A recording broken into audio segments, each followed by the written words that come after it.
অনেকে দেখা যায় যে ছোটখাটো একটা বিষয়ের জন্য মন খারাপ করে, মন খারাপ থাকে, মনক্ষুণ্ণ হয়, স্ট্রেসের মধ্যে থাকে এবং ঘুম হয় না।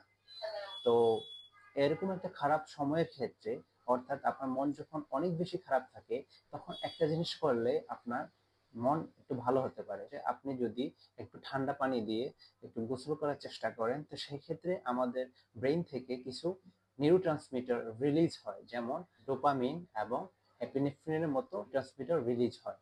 এই ডোপামিন এবং এপিনেফ্রিন কি করে, সাময়িক সময়ের জন্য আমাদের শরীরের মধ্যে একটা উৎফুল্লতা নিয়ে আসে, ভালো লাগার উদ্বেগ কাজ করে। অর্থাৎ আপনার যদি মন খারাপ থাকে বা কোনো কারণে আপনার সবকিছু ভালো যাচ্ছে না বা খারাপ লাগছে, তখন আপনি একটা শাওয়ার দিবেন।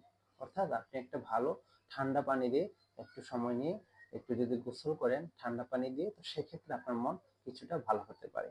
এজন্যই আপনার মন খারাপ থাকলে আপনি কি করতে পারেন, ঠান্ডা পানি দিয়ে গোসল করতে পারেন, যেটা আপনার মন ভালো করার জন্য একটা ভালো নিয়ামক হিসাবে কাজ করবে। এরকম নিত্য প্রয়োজনীয় ছোট ছোট টিপস পেতে অবশ্যই চ্যানেলটাকে সাবস্ক্রাইব করে দেবেন। ধন্যবাদ।